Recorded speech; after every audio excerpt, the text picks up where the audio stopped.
Seorang jamaah calon haji Aceh bernama Muslim bin Abdul Wahab Salam, 51 tahun, yang tergabung dalam kloter 1 asal Jangkabuya, Pidi Jaya, meninggal di dalam pesawat menjelang landing di Bandara Amir Muhammad bin Abdul Aziz, Madinah. Almarhum meninggal pada Rabu pagi 15 Juni sekitar pukul 4.37 waktu Arab Saudi. Almarhum didiagnosa memiliki penyakit asam lambung. Jenazah akan disalatkan di Masjid Nabawi dan dimakamkan di Baqi.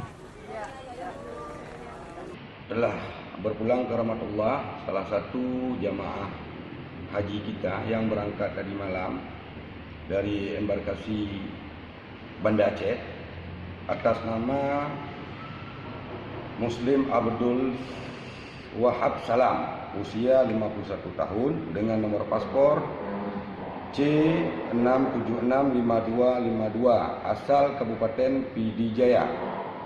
Meninggal dalam pesawat 15 menit sebelum landing di Bandara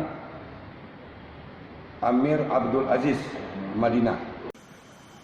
Sebelumnya, sebanyak 393 jemaah calon haji yang tergabung dalam kloter pertama Aceh lepas landas pada Rabu dini hari pukul 1.25 WIB melalui Bandara Sultan Iskandar Muda Aceh Besar. Dari Banda Aceh, Tim Liputan Aceh Video.